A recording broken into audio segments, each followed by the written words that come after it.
150তম বর্ষ উদযাপন উপলক্ষে পথনাটক আজ তোরা যাসনি ঘরের বাইরে। অভিনয়ে পামেলি হাওলাদার, মৌসুমী মণ্ডল, প্রতিমা মাইতি, স্নিগ্ধা পাল, দেবাশিস চক্রবর্তী, নীলাদ্রি দত্ত, দেবপ্রিয় ঘোষ, মোহন কুমার সাপুই, পৃথ্বীশ দলুই, শুভঙ্কর মাইতি, শুভেন্দু বিশ্বাস ও সৌমিত্র ঘোষ। নেপথ্যে সুমনা চ্যাটার্জি, সুকান্ত ঘোষ ও শ্যাম সুন্দর রায়চৌধুরী। রচনা ও পরিচালনা দেবব্রত বন্দ্যোপাধ্যায়। মুখ্য উপদেষ্টা ডক্টর সোমনাথ দত্ত। অনুষ্ঠান প্রযোজনায় আঞ্চলিক আবহাওয়া বিজ্ঞান কেন্দ্র, আলিপুর। নাটকের মূল বিষয়বস্তু হল 1990 সাল থেকে বর্তমান সময় পর্যন্ত ভারতের আবহাওয়া দপ্তর IMDর সেবা এবং এর মাধ্যমে সমাজে আসা পরিবর্তন। নাটকের বিভিন্ন চরিত্রের মাধ্যমে সময়ের পরিবর্তনের সঙ্গে প্রযুক্তির অগ্রগতি এবং এর ফলে সমাজে আবহাওয়ার পূর্বাভাসের প্রভাব বর্ণনা করা হয়েছে। শুরু হচ্ছে আজকের নাটক আজ তোরা যাসনে ঘরের বাহিরে।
কি ব্যবসা গরম বটে, মাঠে কাজ করতে কতই না কষ্ট।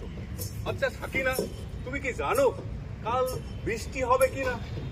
আমাগো গ্রামে অনেকে রেডিও শোনে, তারা তো কেউ কিছু কইতে পারলো না।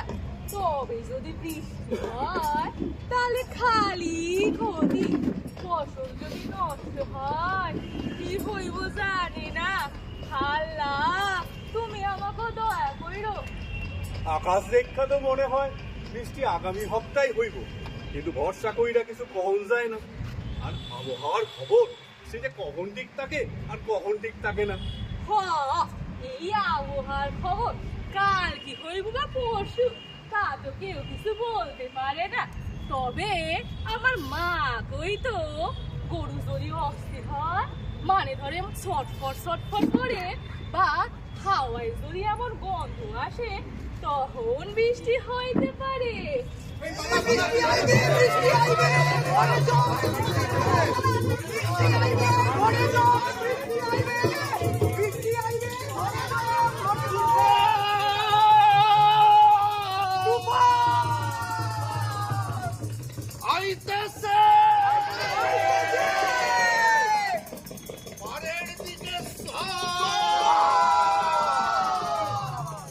আকাশের রং কেমন বদলে যাচ্ছে,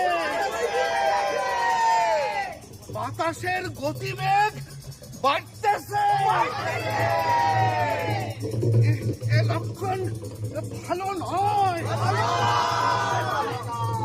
নৌকা ধৈর্য রাখ।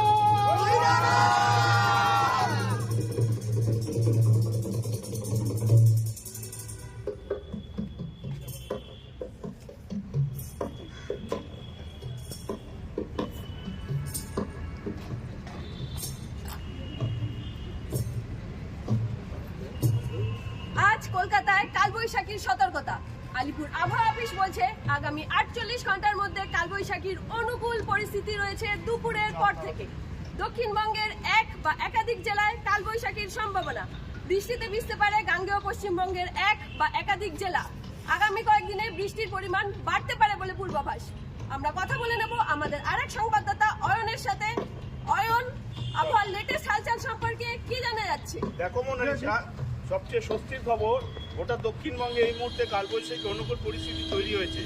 আমি এখন দেখান এই কালবৈশাখী আজ হবে না আগামীকাল, তা বলার সময় এখনো পর্যন্ত আসেনি। দক্ষিণবঙ্গে এখনো কালবৈশাখী পাইনি। দক্ষিণবঙ্গে ঘামে প্যাচ প্যাচ অসহ্য আবহাওয়া, তার সঙ্গে পশ্চিম জেলাগুলোতে চলছে প্রচণ্ড তাপপ্রবাহ। এখন দেখার এই দুর্বিষহ দাবদাহ থেকে আমরা কবে মুক্তি পাবো। ক্যামেরা রুবিকের সঙ্গে আমি অয়ন, ফিরিয়ে দিচ্ছি স্টুডিওতে।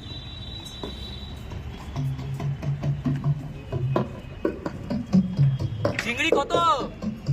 400? এত দেখছি। আরে সাগর নাকি রে? নব, কি খবর? তুই এতদিন রাজারহাট শহরের ভিড়ের মাঝে কোথায় লুকিয়েছিলি? আরে রাজারহাটের এই সুন্দর রাস্তা ঝকমকে আলো তো আমাকেও ডেকেছিল, কিন্তু কি জানিস, শহরের এই কোলাহলে আমি নিজেকে হারিয়ে ফেলেছিলাম। তুই তো তাই দেখছি ফিরে গেলাম সাগরে। তুই তো দেখছি পুরো একদম পুরো দোস্ত গেওলা হয়ে গেছিস রে। শহরে এই 14 তলায় থাকার মজা তুই কি বুঝবি?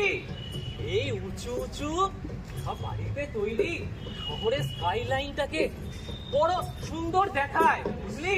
সে কথা ঠিক, তবে কি জানিস, গ্রামের চারপাশের ফসলের ক্ষেত, খাল বিল আর খোলা আকাশ এ এক মনের মধ্যে অদ্ভুত প্রশান্তির সৃষ্টি করে।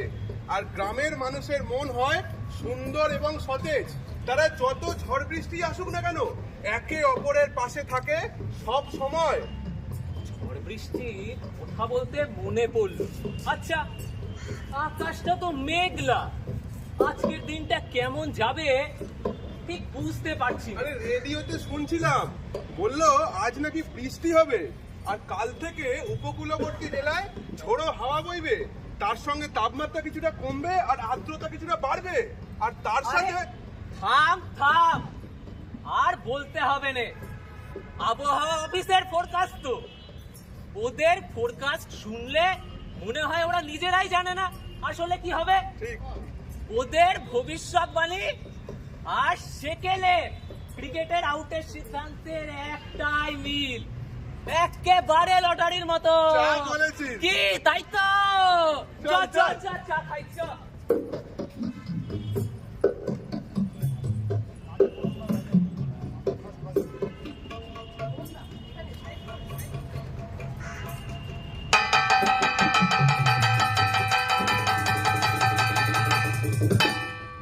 সব শেষে আবহাওয়ার খবরে নজর রাখবো। আজ থেকে আবার আবহাওয়ার পরিবর্তন। আগামীকাল থেকে বাড়বে বৃষ্টি। পশ্চিমী ঝঞ্ঝা ও পূবালি হাওয়ার সংঘাতে আজ থেকে বৃষ্টির সম্ভাবনা। আগামীকাল থেকে বাড়বে বৃষ্টি এবং তা পুরো সপ্তাহ ধরে চলবে।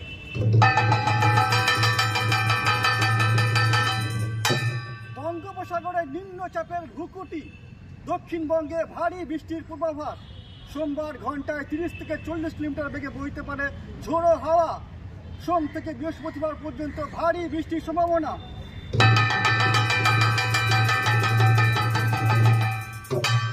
আজ ও আগামীকাল দক্ষিণবঙ্গে বৃষ্টি। কলকাতা সহ উপকূল এলাকায় থাকবে ঝোড়ো হাওয়ার দাপট।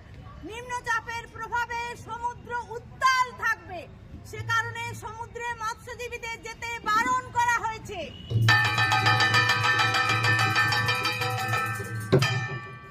21 বছর পর ফের বঙ্গোপসাগরে সুপার সাইক্লোন। 1999 ভয়াল স্মৃতি উস্কে ধেয়ে আসছে প্রবল ঘূর্ণিঝড় আমফান। জাতীয় আবহাওয়া দপ্তর IMD এর খবর অনুযায়ী দীঘা থেকে মাত্র 630 কিলোমিটার দূরে অবস্থান করছে এই আমফান। আগামীকাল থেকেই এর প্রভাব শুরু হয়ে যাবে। সবচেয়ে বেশি প্রভাব পড়বে উপকূলবর্তী 7টি জেলায়। এর মধ্যে থেকে দক্ষিণ 24 পরগনা জেলায় এর সব থেকে বেশি প্রভাব পড়ার সম্ভাবনা রয়েছে।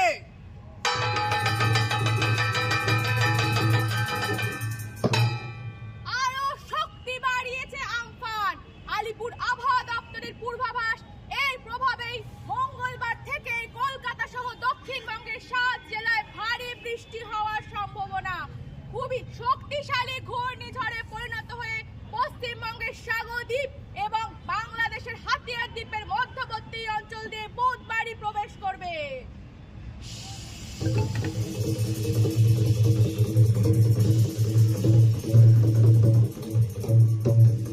ঘটনা শুনছেন দীঘা থানা ও দীঘা মোহনা থানার পক্ষ থেকে।